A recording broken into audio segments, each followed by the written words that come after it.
Assalamualaikum warahmatullahi wabarakatuh. Alhamdulillah. Alhamdulillahilladzi faddala bani adama bil ilmi wal amali ala jami'il alam. Salatu wassalamu ala sayyidina wa maulana Muhammadin asyrafil arabi wal ajam wa ala alihi wa ashabihi ya nabi'il ulumi wal hikam wa ba'du. Hadratal kurama wal fudhala, para yai, para asatidz, mubalik LDNU rahimakumullah. Alhamdulillah, puji syukur kita panjatkan kehadirat Allah Subhanahu wa taala. Malam hari ini kita kembali dihimpun oleh Allah dalam satu majlis yang penuh barokah. Majlis yang sangat dicintai oleh baginda Rasulullah Muhammad sallallahu alaihi wa alihi wasallam. Salam salam mudah-mudahan tetap tercurahkan kepada baginda Rasulullah Muhammad sallallahu alaihi wasallam. Mudah-mudahan kita semua nanti diakui oleh Rasulullah sebagai umatnya dan mendapatkan syafaat dari beliau. Amin ya rabbal alamin. Ini sebetulnya kemarin mau saya tolak permintaan Pak Bukhari. Materinya berat. Cuma saya keinget dulu, was. Jadi pengurus ketika kita nodong orang nggak mau itu rasanya gimana gitu. Makanya saya kembalikan kepada diri saya sendiri. Akhirnya ya saya terima. Mobil tuh. Baik, kita akan melanjutkan kajian kitab Mirqah dan hari ini kita akan membahas tentang syarat-syarat diterimanya sholat. Bismillahirrahmanirrahim. Qala al-musannifu rahimahullahu ta'ala wa nafa'ana bihi wa bi ulumihi fid dharaini amin. Faslun hadza faslun. Wa surito dan disyaratkan ma'ama besertanya sesuatu marro yang telah lewat, marro yang telah terdahulu oleh ma liqabuliha terhadap diterimanya sholat indallahi subhanahu wa ta'ala di sisi Allah subhanahu wa ta'ala. Apa syaratnya?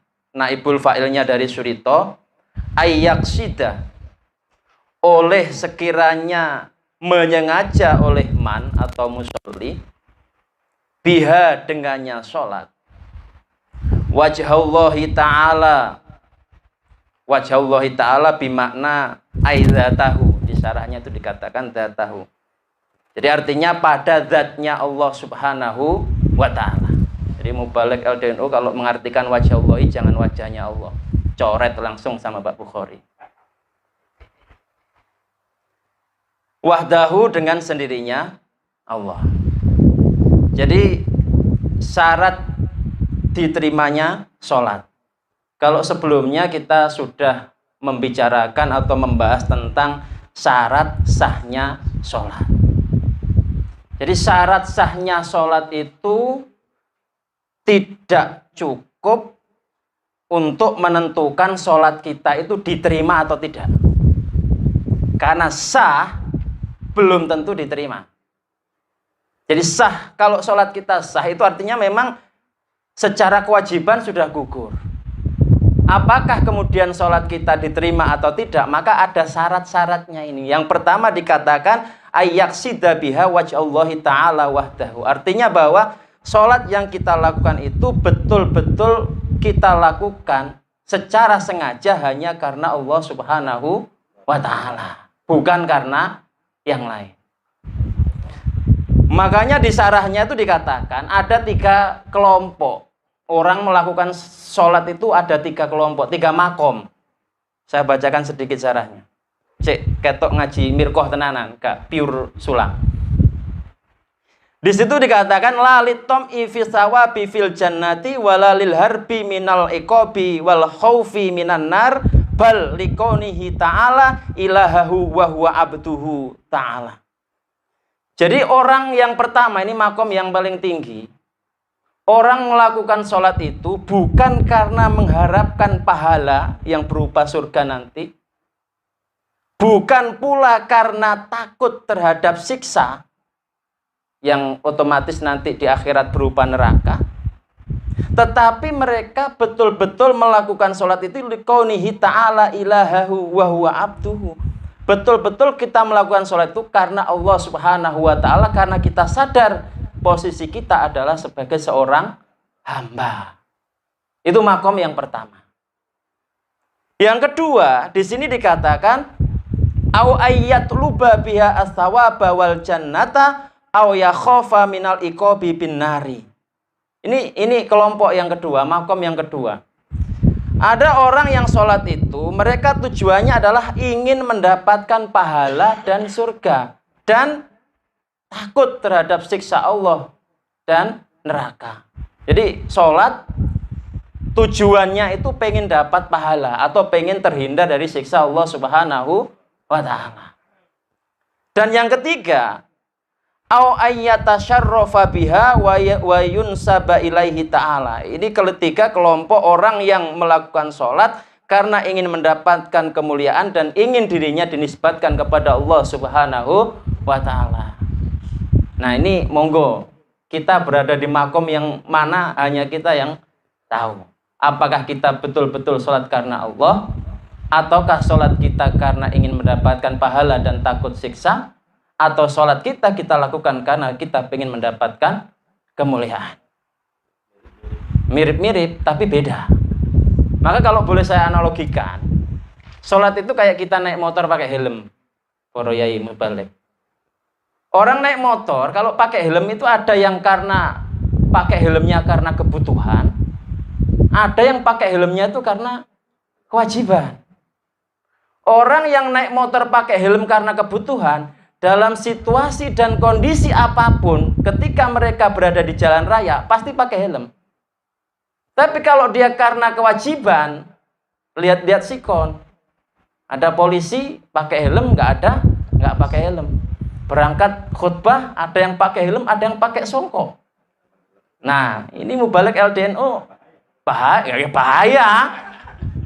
bahaya sebenarnya.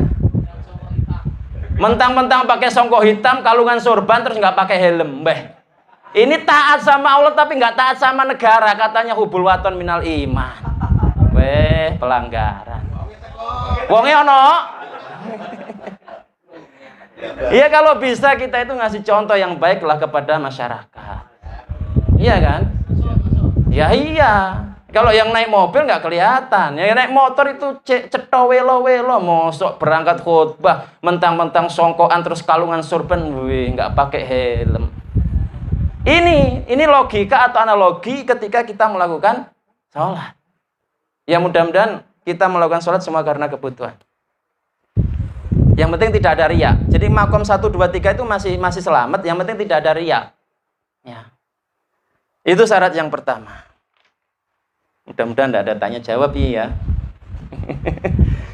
Yang kedua, syarat diterimanya sholat adalah wa ayyakuna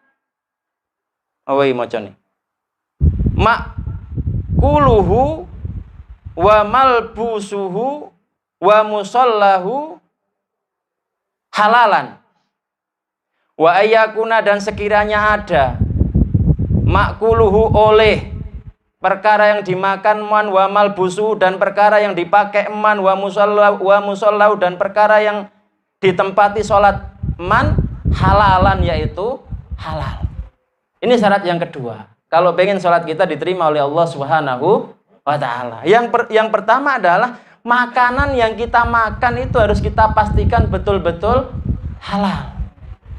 Pakaian yang kita pakai yang kedua harus kita pastikan juga betul-betul halal. Jangan sampai pakainya itu gosok. Contoh ini yang sering nyata ketika kita bepergian. Ini sering saya lihat. Kita misalkan singgah di suatu masjid. Kita pakai sepatu.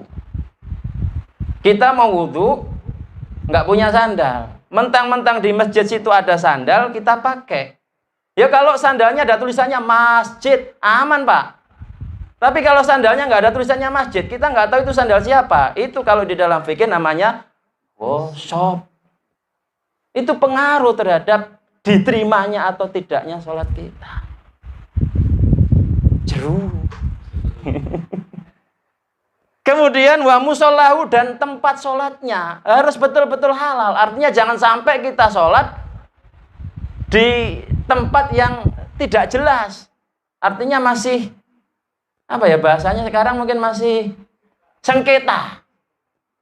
Masih sengketa. Tapi kalau di Bontang insya Allah aman semua lah. Masa masih ada masjid yang digugat. Saya nggak mau ikut campur, nggak usah dilanjut. sensitif. Makanya di sini dikatakan, saya bacakan sedikit syarahnya. Al-Imam Sahal mengatakan, malam yakun mat'amuhu min halalin lam yakshif an qalbihi hijabun wa tasaru'at ilaihil uqubat wala tanfa'uhu sholatahu wala siyamahu wala sodako wala tanfa'uhu sholatuhu wala siyamuhu wala sodako tuhu. Jadi barang siapa, man bermula barang siapa, lam yakun, yaitu tidak ada, mat'amuhu oleh panganane man, min halalin dari perkara yang halal, lam yaksif mongko ora kebuka, maka tidak terbuka, an kolbihi dari hatinya man apa yang tidak terbuka, hijabun oleh hijab. Jadi barang siapa yang memakan makanan, kok makanannya itu tidak halal, maka hijab yang ada di dalam hatinya itu tidak akan bisa terbuka. Artinya hijab itu akan selalu menutupi hatinya sehingga dia sulit untuk mendekatkan diri kepada Allah Subhanahu wa ta'ala. Ya, pakai hijab hatinya. Wa tasaroat lan opo, tasaroat itu artinya cepat, ilaihi terhadap man al ukubatu oleh beberapa siksa. Jadi mempercepat siksa. Wala tanfa'uhu, wala tanfa'u, dan tidak memberikan manfaat hu padanya man sholatu oleh sholatnya man. Wala siyamuhu ay wala tanfa'uhu siyamuhu. Wala siyamuhu, dan tidak memberikan manfaat hu pada man siyamuhu oleh puasanya man. Wala sodakotuhu ay wala tanfa'uhu sodakotuhu, dan tidak memberikan manfaat pada man sodakotuhu oleh sodakonya man. Jadi kalau makanan yang kita makan tidak halal, pakaian yang kita pakai tidak halal, maka sholat kita, puasa kita, sodakoh kita tidak memberikan manfaat sama sekali kepada kita. Itu syarat yang kedua. Yang ketiga, syarat diterimanya sholat adalah wa ayyah dzuro, dan sekiranya menghadirkan oleh man kolbu wa ayyah dzuro, dan sekiranya menghadirkan oleh man, benar nggih? Kolbahu pada hatinya man fiha di dalam sholat. Jadi harus menghadirkan hati kita. Artinya hati kita betul-betul harus berkomunikasi kepada Allah ketika sholat. Memang ngabutin. Makanya kemarin saya bilang ini berat materinya. Ya. Jadi ketika sholat harus betul-betul kita hadirkan hati kita kepada Allah Subhanahu wa ta'ala. Makanya di dalam syarahnya itu dikatakan fa inna hudurul qalbi huwa ruhus sholati. Jadi hadirnya hati di dalam sholat itu adalah ruhnya sholat. Kama qala sallallahu alaihi wa alihi wasallam, kama seperti sesuatu qala yang telah bersabda Rasulullah sallallahu alaihi wasallam oleh Rasulullah sallallahu alaihi wasallam, man bermula barang siapa, lam tanha, yaitu tidak mencegah hu padanya man, sholatuhu oleh sholatnya man, anil fakhsyai dari perbuatan keji, wal mungkari dan perbuatan mungkar, lam yasdad maka tidak bertambah, minallahi dari Allah, illa budan kecuali jauh. Jadi barang siapa kok sholat tapi sholatnya tidak mampu mencegah dirinya dari perbuatan keji dan mungkar, maka sholatnya itu tidak bisa menambah apa-apa pada dirinya kecuali hanya jauh dari Allah Subhanahu wa ta'ala. Maka jangan heran kalau ada kelompok STMJ, Pak. STMJ, sholat terus maksiat jalan. Kenapa? Ya bisa jadi karena ketika sholat kita tidak betul-betul menghadirkan diri kita kepada Allah Subhanahu wa ta'ala.